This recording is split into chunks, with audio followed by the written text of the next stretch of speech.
Bem-vindo ao podcast Café com o CRM, uma iniciativa do CRM Maranhão.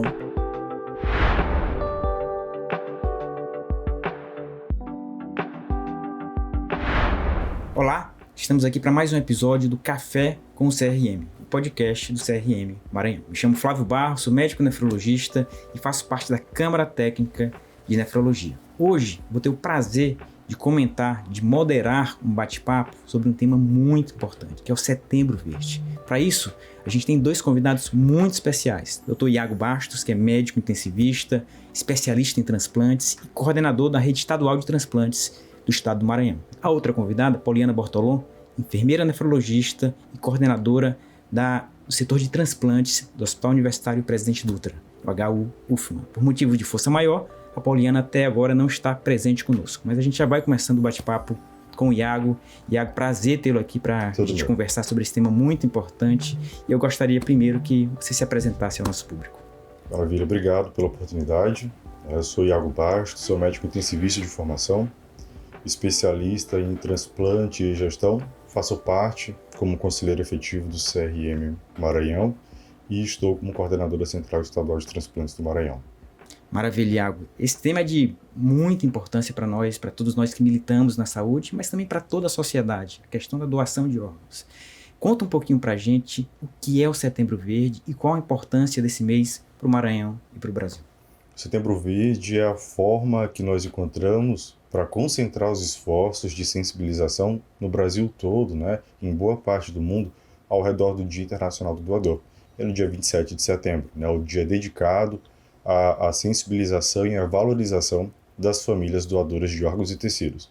Então, ao longo do mês todo, o país faz uma programação, junto com o Sistema Nacional de Transplantes, o SNT, e a sede nacional, para que a gente possa aumentar a sensibilização do maior número de pessoas que a gente conseguir em prol desse ato de amor e solidariedade.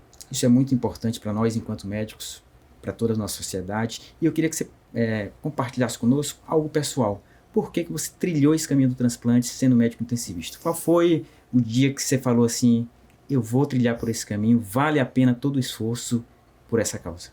Eu fui exposto ao tema, à temática ainda na época da graduação, pela Poliana Bortolom e pela Heloísa Furtado, ajudando ali, acompanhando os processos de diagnóstico de morte cefálica, entrevista familiar, e aquilo me sensibilizou muito.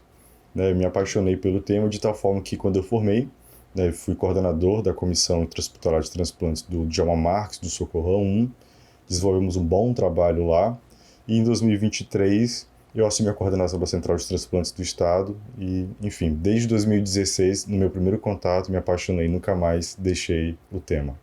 Isso é muito importante, a gente jogar luz sobre esse tema e o que tem sido feito no nosso estado, na Rede Estadual de Transplantes, para que você aí de casa saiba a importância desse trabalho e os avanços que aconteceram nos últimos anos. Iago, como é que funciona atualmente a Rede Estadual de Transplantes no nosso estado, Maranhão? A gente sabe que a gente está numa jornada, num processo de evolução da saúde como um todo, um processo de interiorização da saúde, de UTIs, de hemodiálise, no meu caso da nefrologia. Qual o estágio atual da Rede Estadual de Transplantes? E, melhor, como você viu a Rede Estadual de Transplantes quando ingressou nela alguns anos atrás? Quando nós assumimos, em 2023, nós tínhamos um cenário muito desafiador.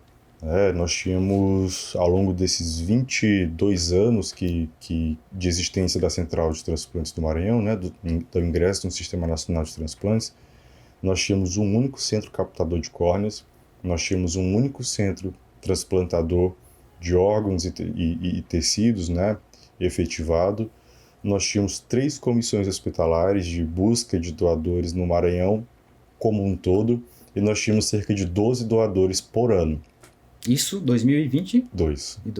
Pouco tempo atrás, 3 anos, em 2023, Ontem, em 2023 nós assumimos, implantamos o plano de aceleração de transplantes, baseado em metodologias ágeis de gestão de grandes corporações aplicadas a um setor público sem fins lucrativos, com foco em resultado. E isso trouxe resultados muito, muito favoráveis. Quando a gente observa o salto, já em 2023 nós passamos para 27 doadores de múltiplos órgãos, em 2024 53 e agora nós já estamos com 56 e 25 e o ano ainda não acabou. E o número de transplantes de córnea, por exemplo, Nós saltamos de 132 em 22, passamos para 250 em 23, 453 em 24 e agora nós já estamos em quase 500, em 350. Então a gente deve fechar com bastante folga aí o ano de 2025, com muita folga em relação ao que foi 24, que foi em relação a 23, que foi em relação a 22. Em relação à rede hoje, como é que ela se encontra? Nós saímos de 3 comissões de transplante no estado todo para 24, sendo 9 delas nos interiores do estado, regionalizando o processo. Nós tínhamos nenhuma organização de procura de órgãos, que é um órgão de maior gerência. Hoje nós já temos 2, um em São Luís, no Hospital Carlos Macieiras, e um em Imperatriz, também regionalizando assistência. Vamos implantar mais uma em Presidente Dutra agora. Minha terrinha, sou de Presidente Dutra. Nós tínhamos um centro de captação de córneas, que era o Banco de Olhos. Hoje nós já temos 5. Estamos lutando agora para ter o 6º núcleo de captação de córneas efetivo independente, para aumentar o número de captação. Temos 3 hospitais transplantadores, começamos o transplante cardíaco, devemos começar em breve no HU transplante de medula também. Inauguramos um outro hospital transplantador, que foi o Carlos Macieira, para rim e fígado, já efetivado. Então é uma rede que cresceu muito aí em praticamente 2 anos de gestão. E a gente tem uma grande extensão territorial no Maranhão, né? A gente é um estado muito grande, são 217 municípios. Como é que você vê esse desafio desse grande território a ser coberto na questão do transplante? É um desafio, eu? Grande. Como eu tento enxergar o Maranhão. O Maranhão é um estado gigantesco do ponto de vista territorial. Se a gente for colocar na ponta do lápis, ele bate ali mais ou menos a Bélgica, né? Então eu tento enxergar o Maranhão como meu país Maranhão. Sim. Como um país que eu preciso trabalhar estratégias de regionalização e interiorização da assistência à saúde, possibilitando a democratização do acesso, como fala o secretário Tiago, né? Então, nós abrimos já 8 comissões nos interiores, né? Comissões que nos ajudam muito na identificação de potenciais doadores, inclusive a mais atuante é a de Presidente Dutra, e por isso ela foi consagrada agora, vai evoluir para uma OPA, uma organização de procura de órgãos, e vai ser um dos centros independentes para captação de córneas lá, né? Então, essa interiorização é importante. A minha ideia, né, foi de garantir que todas as 5 mesorregiões do Maranhão tivessem algum ponto, alguma luz em relação ao acesso da política de transplante, e hoje já temos. Todas as 5 mesorregiões são cobertas ali com algum município de referência que possam ajudar nesse aspecto. Maravilha, muito bom esse trabalho. E eu que sou de Presidente Dutra, tenho raízes lá naquela região que a gente chama dos cocais, fico muito feliz com uma notícia dessa, né? A gente sabe do potencial que a gente tem para captação, a gente sabe infelizmente do número de pessoas com politraumas, por vezes com questões neurológicas, e acaba que a gente precisa aproveitar esse potencial que está ali para ajudar outras pessoas, e isso é muito importante. E agora, hoje na rede, quais são os transplantes possíveis, em quais órgãos? Hoje a rede estadual do Maranhão, né, o sistema, ele faz transplantes de rim, fígado, coração, córneas, tecido músculo-esquelético e agora habilitado para o transplante de medula óssea autólogo no Hospital Universitário. Maravilha, né? Planos de expansão para outros órgãos? Olha, os outros órgãos, né, plano a gente sempre tem, mas quando a gente leva em consideração na literatura o que os outros órgãos têm a oferecer do ponto de vista de custo-benefício para a sociedade, como pulmão, intestino, pâncreas, a gente entende que é um risco muito alto para um benefício muito curto ainda, sim, né? Sim. E a gente entende que tem outras prioridades no momento até que a gente possa avançar para esses outros órgãos.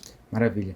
Comenta um pouquinho sobre o transplante de coração, que recentemente foi divulgado na mídia. Como é que foi esse processo? Como é que você vê essa jornada no transplante cardíaco, que é algo muito importante para a nossa sociedade? É um marco muito importante, né? É algo que o Hospital Universitário já vinha cadastrado há muitos anos, né? Já vinha se preparando há muitos anos, e nós demos todo o apoio possível e incentivo para que ele pudesse ser viabilizado e efetivado, né?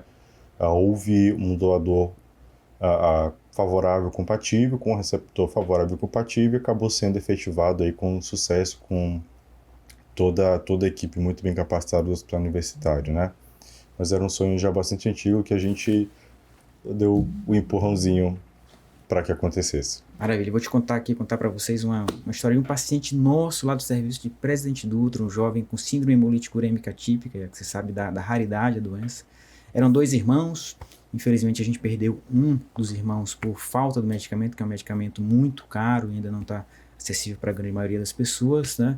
Depois de 2, 3 anos, o segundo irmão conseguiu ter acesso ao medicamento, estava em diálise e recentemente transplantou no Hospital Universitário, esse belo trabalho que o Hospital Universitário faz, um jovem de 25 anos, está lá em São Domingos do Maranhão, tendo uma qualidade de vida agora sem a diálise. São histórias que nos tocam, né, Ian? Com certeza, acho que é o que me motiva, assim, eu acho que é o que motiva todo mundo que trabalha com transplante, a capacidade gigantesca de transformação na vida de outras pessoas e de fato, às vezes, devolver a oportunidade de viver para outras pessoas, como no caso do coração e do fígado.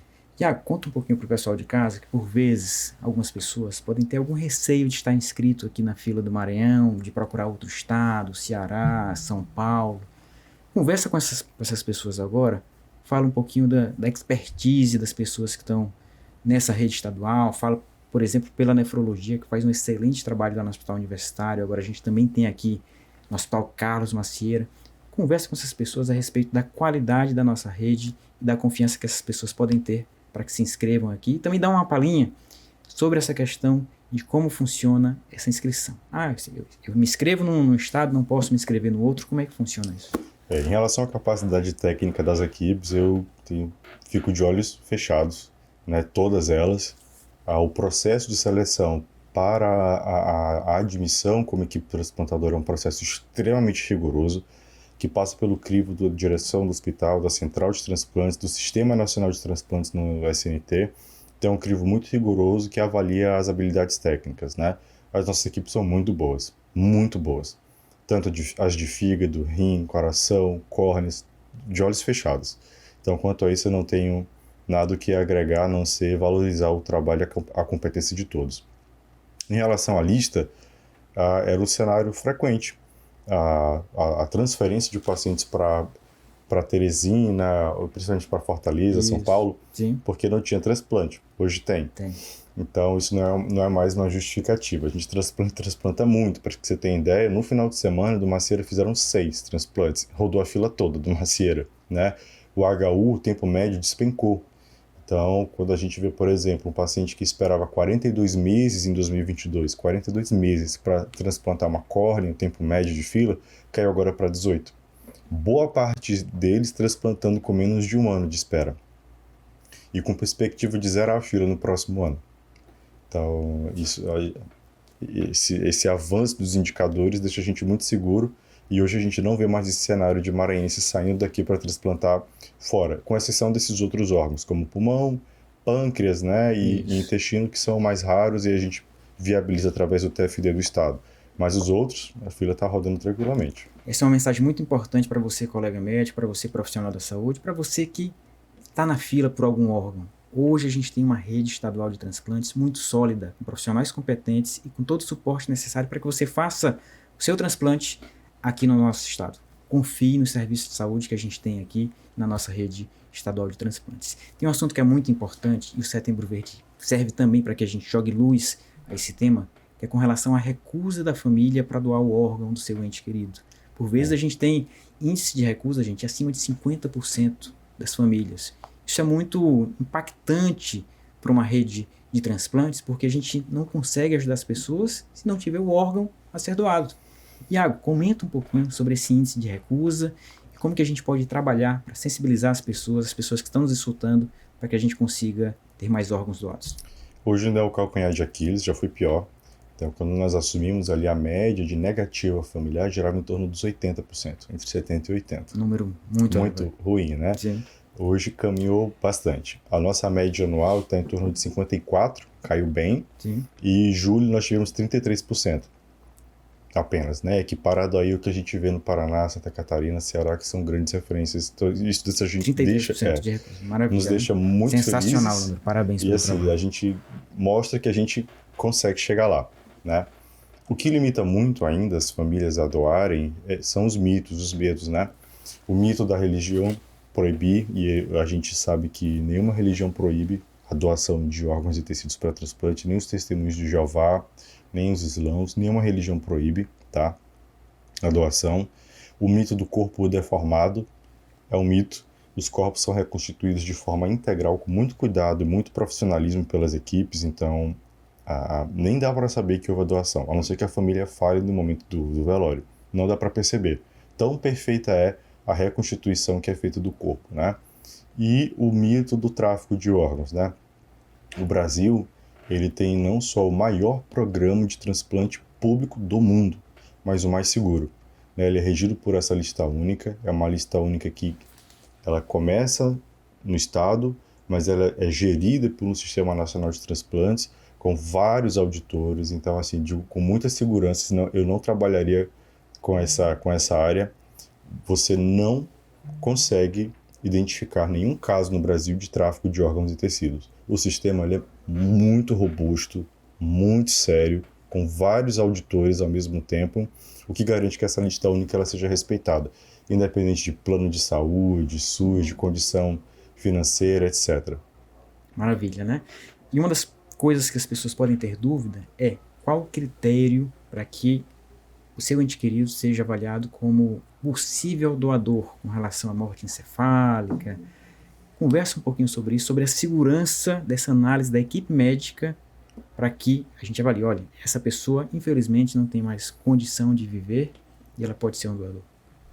Então a doação ela pode ser feita de coração parado, que a gente chama, né? Que é quando você tem um óbito convencional, um óbito por um infarto, por alguma outra condição de saúde que o coração pare, e aí você pode doar as córneas, né?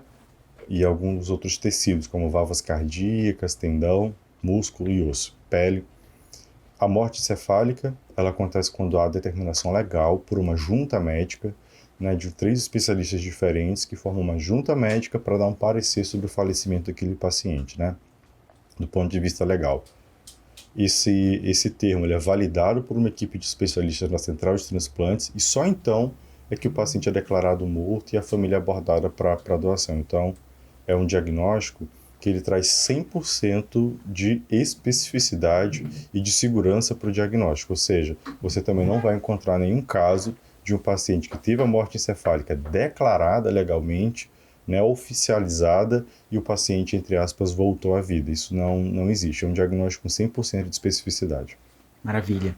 Poliana Bortolom, muito bem-vinda. A gente estava aqui te aguardando por um motivo de força maior, você não conseguiu chegar, mas agora chegou para dar sua contribuição no bate-papo. Eu vinha conversando aqui com o Iago no início da nossa conversa, e falando da sua especialidade em transplantes, da sua coordenação do serviço de transplantes do Hospital Universitário, do belo trabalho que vocês fazem lá no Hospital Universitário. E já que você está chegando agora, se apresenta um pouquinho para o pessoal, por favor.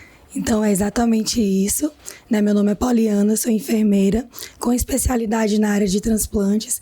E além do Hospital Universitário, eu também estou à frente da equipe de enfermagem do Hospital Municipal de Djalma Marques, que é o Socorrão 1. Né? Então, hoje, toda a minha atuação profissional, ela está voltada para essa área da doação e do transplante, que é algo que realmente, assim, me dá um prazer muito grande de servir para essas pessoas que necessitam, né, de um órgão, de um tecido, que aguardam diuturnamente por essa chance de ter mais qualidade de vida e ter condição de vida realmente. Com certeza absoluta, e parabéns pelo trabalho. O Iago, inclusive, me disse que se inspirou no trabalho de vocês para que se trilhasse esse caminho do transplante renal, do transplante em geral. Eu, como nefrologista, já lembro do rim. E me conta um pouquinho lá do começo, qual foi o momento que fez você decidir por trilhar esse caminho na jornada do transplante? Eu sempre costumo dizer que eu fui captada, né? Eu sou de formação, eu sou intensivista, né? Comecei minha trajetória na terapia intensiva e lá atrás a Central Estadual de Transplantes ela tinha um papel, além de gerencial, assistencial. Né? Então, ainda não tinham as estruturas de tantas comissões de transplantes como hoje a gestão da Central Estadual consegue prover, né, um número satisfatório de comissões de transplantes. Eu acho que o propósito é aumentar mais, né, Iago? E muito menos das organizações de procura de órgãos. Então, quem fazia esse papel era a Central Estadual de Transplantes. Por essa necessidade, fomos convidados, né, enquanto intensivistas, a fazer parte dessa equipe, uma vez que é necessário que quem trabalha com busca, a entrevista familiar, todo esse processo da doação, que tenha uma expertise na área da terapia intensiva. Então, dessa forma, foi que eu conheci o trabalho da Central Estadual de Transplantes, iniciei a minha trajetória junto à Central, e daí eu me apaixonei Além de enfermeira, sou nutricionista, mas depois que eu me vi de fato dentro da área da doação de órgãos e de tecidos, eu trouxe aquilo ali como a minha missão profissional e minha missão de vida.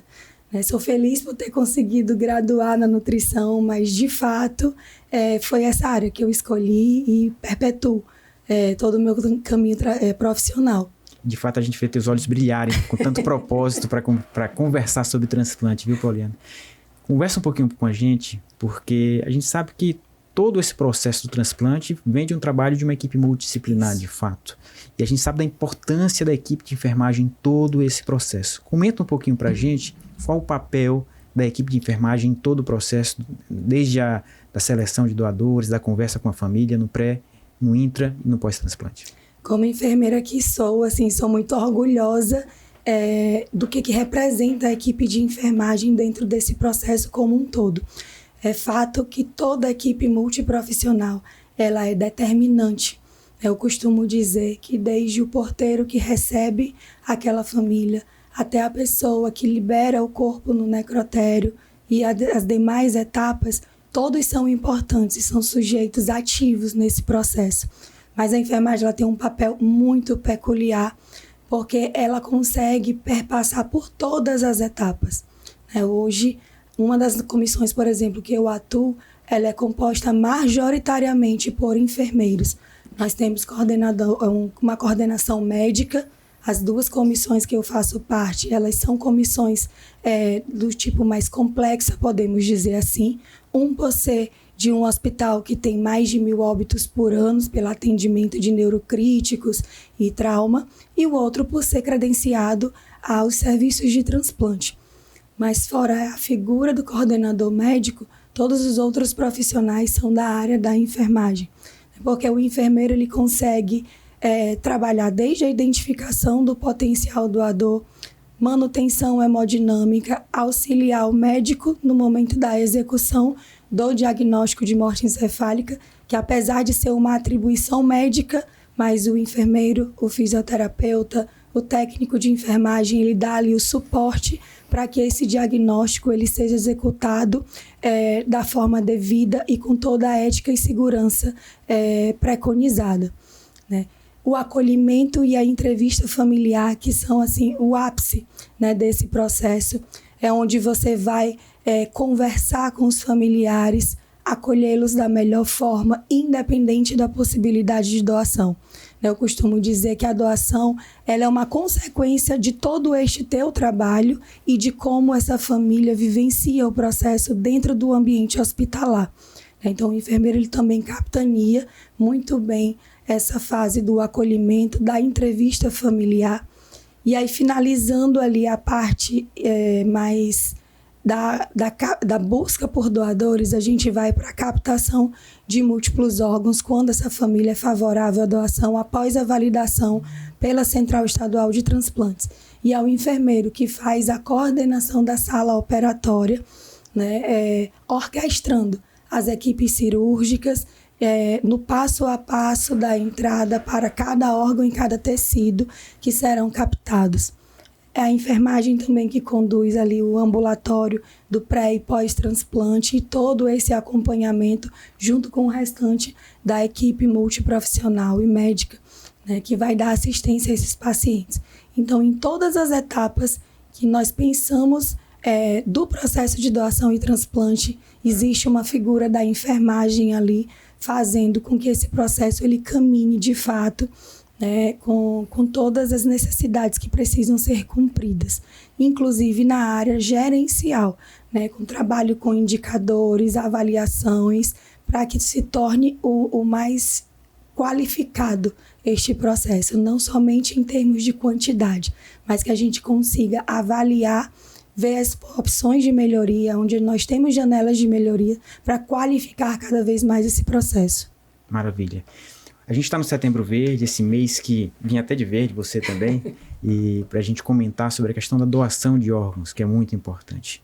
Comenta um pouquinho, e você que trabalha na captação tem esse feeling, qual a importância daquela pessoa que está nos assistindo para comunicar aos seus familiares que ela é um doador? Exatamente. É muito importante que a gente lembre que hoje A doação no Brasil, ela é uma doação que se chama de consentida, né? Apesar de que é importante, muitas das vezes, a gente ter ali numa carteirinha simbólica, algumas repartições de alguns estados ainda colocam na carteira de identidade se você deseja ou não ser um doador, mas vale lembrar que não tem um valor legal. O que é importante, de fato, é o mais viável, né, para a gente conseguir conduzir esse processo, é que cada um se declare doador aos seus familiares. Justamente porque no Brasil a doação ela é consentida. O que isso quer dizer? Somente familiares devidamente legalizados é que podem autorizar uma doação. Então, são aqueles familiares de primeiro, segundo grau, cônjuge e a união estável comprovada é que podem legalmente autorizar uma doação. Então, a importância desta campanha, ela está exatamente aí, né? Onde o momento é um ápice, onde nós fomentamos cada vez mais a importância da doação e do transplante, que essa conversa, apesar de difícil, ela precisa acontecer. É através da conversa, é através do conhecimento do teu desejo que os familiares eles podem pensar naquele momento devido sobre a doação, de qual que é essa importância e o quão isso pode modificar a vida das pessoas. Vale ressaltar também que apesar de que legalmente existe, né, esse ciclo de pessoas que podem autorizar a doação, a Central Estadual de Transplante mais recente fez um termo de cooperação técnica, né, pactuou junto com a Defensoria Pública do Estado e que em casos onde nós profissionais não conseguimos autorizar, né, que aquele familiar autorize a doação, mas a Defensoria Pública, avaliando caso a caso de cada situação, endossa ou não. Se aquele familiar que não seja um familiar direto, mas que por alguma circunstância é o único responsável naquele momento por aquele falecido. Então, existe um movimento muito importante aí, capitaneado pela Central Estadual de Transplantes, para que a gente consiga viabilizar cada vez mais, né, o número de doações, oportunizar essas famílias. Mas nada disso vale se a gente não tiver a nossa sociedade sensibilizada, né, com a compreensão de que a doação ela tem um objetivo muito importante, que é trazer vida, qualidade de vida e principalmente não melhorar só a qualidade de vida daquele paciente, mas de toda a rede de apoio que o circunscrita ali, né? Então, a gente não vai mudar a qualidade de vida, dar vida só para aquela pessoa que está em lista de espera, né? Toda aquela rede de familiares, de amigos, de pessoas que prestam assistência àquele paciente, com toda certeza vai ter uma vida melhorada, e isso muito a gente precisa entender que é importante ressaltar mais ainda nesses momentos de campanha, como, por exemplo, o Setembro, né? Então, o Setembro Verde, ele vem com esse objetivo. A gente gosta de dizer que todos os meses do ano deveriam ser verde, né? Porque é importante que a gente discuta, fale sobre isso, fomente a doação de órgãos em todos os meses do ano, porque diariamente pessoas adentram a lista, morrem muitas das vezes aguardando um órgão e um tecido, que às vezes não é doado pelo desconhecimento daquela família. Eu tenho certeza que os familiares, quando passam por essa situação, eles não negam porque são ruins. Muitas das vezes é a falta da informação, é o momento difícil que se passa, e nós, como os profissionais de saúde, nós estamos realmente com essa missão de educadores. Não é no momento do óbito que a gente vai sensibilizar aquela família. A gente precisa fazer isso diariamente, né, nestes espaços, para que essa informação chegue com assertividade a essas pessoas. Maravilha, né? Você tocou num ponto muito importante, e eu convido você que está aí de casa para que comece a praticar a doação. Primeiramente, doando sangue. A gente tem aí estoques do Hemomar muito abaixo da crítica, a gente não tem o número de doadores necessário para a gente ter confortavelmente um sangue em um momento crítico. Pode ser o nosso familiar amanhã. E aí? Outra coisa, ao doar um sangue, se inscreva para doar medula óssea. O Redome está aí para isso. O grau de compatibilidade, a chance para que você ache uma medula compatível é muito pequena. Eu estou lá inscrito como doador de medula óssea. Já fui convocado uma vez, já me ligaram do INCA, do Rio de Janeiro. Flávio, tem um possível receptor e a gente está precisando de você. Você doaria se precisar? Hesitei por 10 segundos. Vou, não vou? Vou. amanhã pode ser alguém da minha família a precisar. Felizmente, outro doador mais compatível foi selecionado para esse caso, mas eu sigo lá assim, inscrito no Redome para uma doação de medula óssea. Então eu te convido a doar sangue, se você tiver a saúde necessária para tal, e também se inscrever nesse cadastro nacional para doador de medula óssea, que também é um gargalo importante. Né? Com relação à rede estadual de transplantes, o que é que vocês veem para o Setembro Verde 2025? O que é que a gente está planejando de ações? Como é que vocês veem para a gente comunicar a quem está nos assistindo? A gente tem todo suporte para que cada instituição faça o seu Setembro Verde, cada hospital, né? E o nosso papel foi de sensibilizar o máximo número de pessoas possível. Então a gente foi para esse poema agora juntos numa ação. Nós já temos agora um calendário para ação em shoppings, né, nos principais shoppings aqui da cidade, para sensibilizar também, com o apoio das CIDOTs. Tivemos um evento na Câmara de Vereadores, vamos ter um evento dia 24 na Assembleia Legislativa do Estado, fora as ações que têm acontecido nos hospitais e entrevistas. Onde a gente puder ter oportunidade de aparecer para sensibilizar, a gente com certeza vai estar lá tentando passar isso para as pessoas. Maravilha. Alguma palavra nesse sentido, Poliana? É muito importante essa parceria, né, que as comissões de transplante, a Organização de Procura de Órgãos, o Banco de Olhos, né, do Estado do Maranhão, vem tendo com a Central Estadual de Transplante nestes momentos, né, nesses eventos.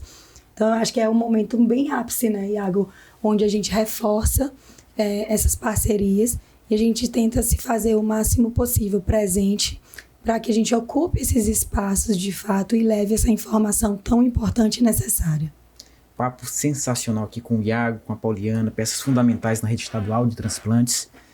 E a gente já está finalizando o nosso bate-papo. Infelizmente, foi muito intenso, muito rico, para que as pessoas aí de casa saibam o quanto avançou a nossa rede estadual de transplante nos últimos 4, 5 anos. A gente saiu de uma situação com pouquíssimos transplantes, com poucas captações, com poucas vidas salvas, para uma situação muito interessante, com grande aceitação das famílias. O Iago nos trouxe um resultado sensacional. 33% apenas de recusa no mês passado. Isso é um número maravilhoso, gente. Claro que o trabalho segue, vamos em frente, que você seja contemplado se você estiver na fila e acredite, tenha fé nesse processo. Passo a palavra para vocês, para as considerações finais, primeiramente a Poliana.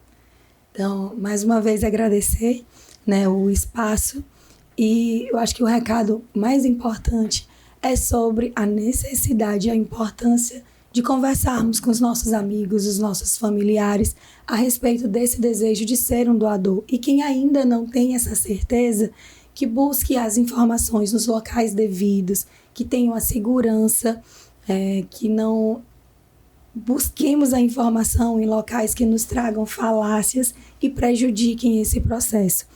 Lembrando que são milhares de pessoas que dependem, né, deste sim, e ele pode ser realmente viabilizado com uma conversa muito franca com seus familiares.